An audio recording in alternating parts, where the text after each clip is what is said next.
Hello, I'm Dr. Nicole Simone, and I'd like to thank the organizers for inviting me to speak today about diet in this very important session.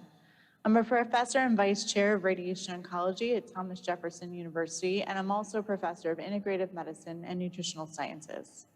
Today, I'm going to talk about how dietary changes can impact both tumor progression and treatment response. I wanted to talk a little bit about breast cancer survival. So although we have really progressed with regard to treatment options and really genotyping tumors and identifying the main molecular drivers of tumors, treating patients based on genomic profiles, our survival has only improved so much. And I think that really when you look at our country, part of the problem could be that our population of our country has changed and we haven't really adapted to fit the needs of our patients. As you can see in 1990, our obesity trends were on the order of about 10% throughout the country. By 2010, that increased to largely over 20% of the patients were obese. And now most of our patients are more than a third are obese, with about 75% being overweight. Unfortunately, this has posed larger challenges for some of our different racial and ethnic background patients. And as you can see, our Black and Hispanic patients do have more issues with obesity in the general population than others.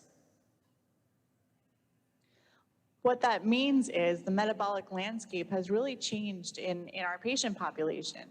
And as we all know, adipose tissue really can lead to multiple downstream issues, including alterations of serum insulin and the insulin-like growth factor response and signaling pathway, issues with adipokines, sex hormones as well, and then really a lot of our patients are then living with a chronic inflammatory response, which can alter the way that treatments work.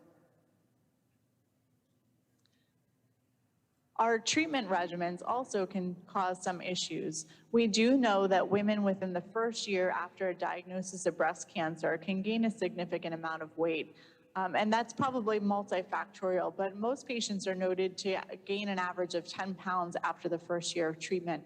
And unfortunately, our premenopausal patients are noted to gain an average of 20 pounds after that first year. And we know that weight gain is actually linked to worse outcomes. We also have therapies that we're giving our patients that are also linked to, can contribute to that weight gain.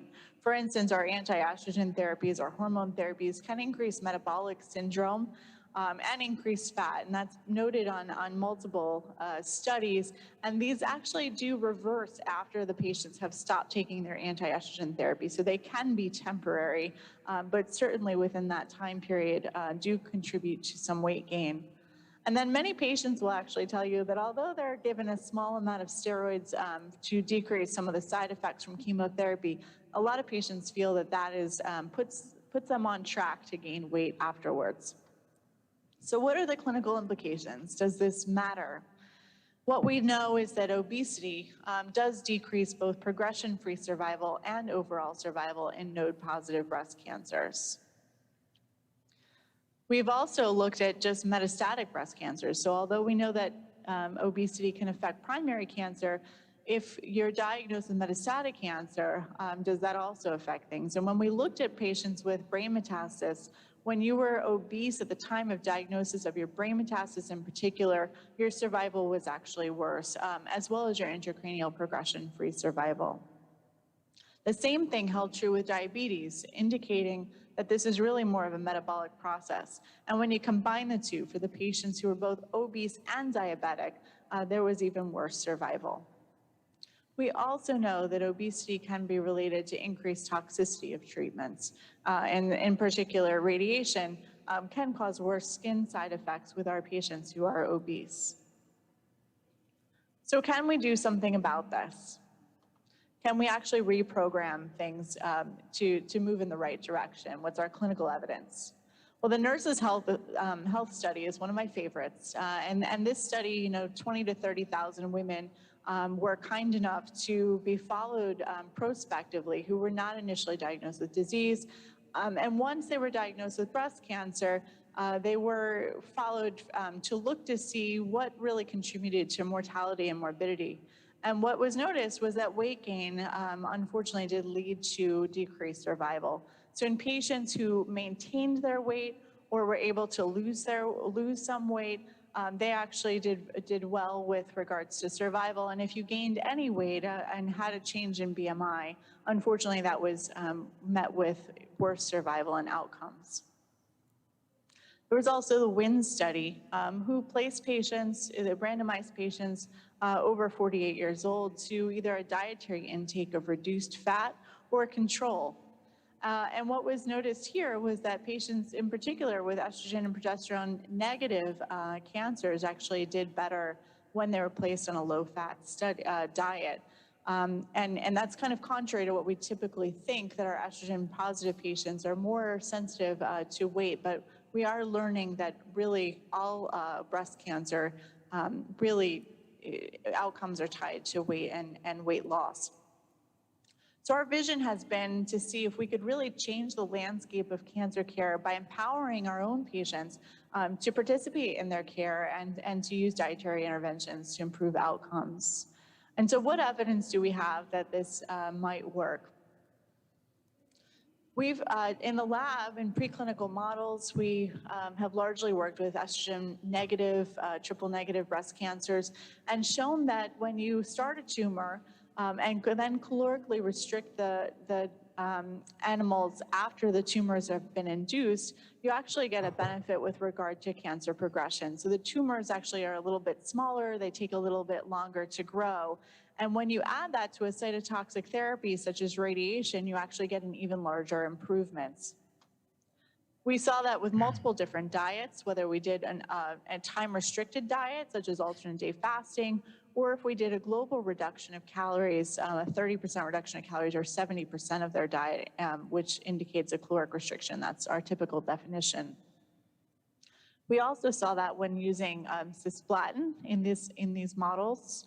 And so that translated then to a benefit with regards to metastasis. So caloric restriction alone gave many fewer metastases in the lungs compared to just radiation alone or ad libitum. And when you really treated the local tumor with radiation and combined that with caloric restriction, you had an even bigger benefit with regards to lung metastasis. Molecularly, we see improvements in proliferation. The tumors were actually smaller. We had increased apoptosis and really were able to downregulate the entire IGF-1R pathway. Not only did we see some benefit in the molecular milieu regarding the tumor itself, we also saw some immune endpoints also had benefit. So we were increasing our CD8s or our effector T cells to help go and participate in killing the tumor and decrease the Tregs at the same time. So really improving anti-tumor immunity across the board in these models. So we really wanted to see, okay, well, we have some great data preclinically.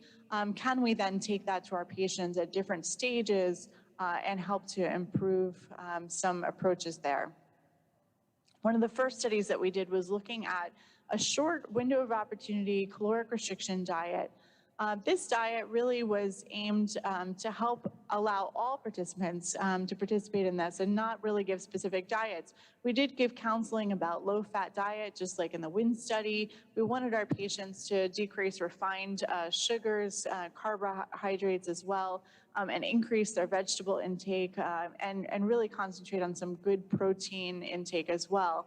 But the patients were able to do what they wanted within those confines, and as long as they were decreasing their diet by 25%. We placed them on a diet. They were able to be on it as long as 12 weeks. Most of our patients were only on this diet for 2 weeks before their definitive surgery. And we'll see some data here, but our patients were able to stick to the diet. Our patients were on for a median of 21 days and lost an average of 12 pounds. They had decreased body fat, increased in their muscle mass as well. And we noted that they had decrease in their SED rate and decrease in LPS as well. Pre-surgical, in this trial, we actually noted that the patients had improvement of their immune response overall. So we did protein arrays of their serum before and after their intervention. And really one of the biggest changes that we saw was an improvement in their immune response. We also looked at their 16S sequencing of their microbiome. We had before and after microbiome, and we did see an increase overall in their in their diversity of their microbiome species, usually indicating less inflammation.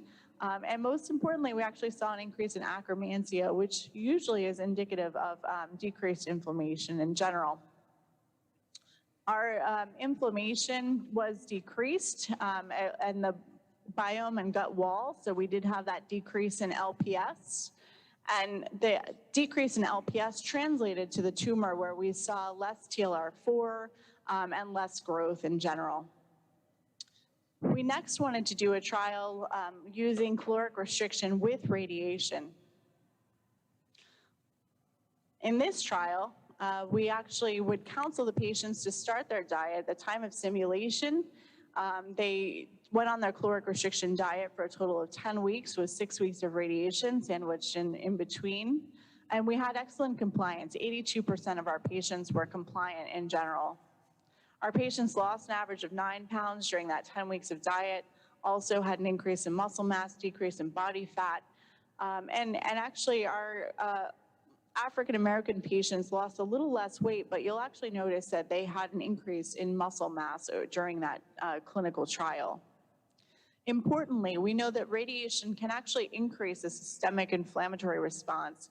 And what we noticed with the patients who were on diet compared to those who were not, we, again, were able to decrease systemic inflammation across the board. And some of the top pathways really were looking at the cytokines, PI3K signaling, et cetera.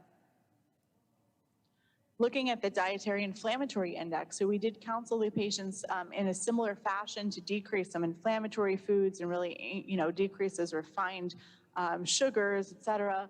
And what we were noticing was that our dietary inflammatory index changes were actually tied to MIR21, which is noted to be tied to cancer outcomes in breast cancer.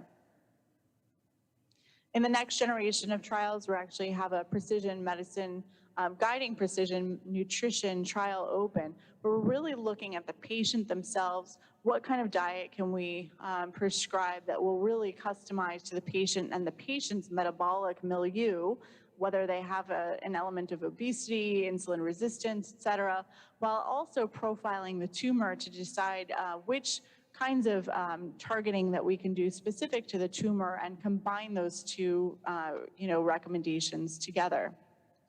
We know that if you look at a tumor, in general, they are typically undergoing lipogenic metabolism or glucogenic metabolism. They're really often picking one of those two.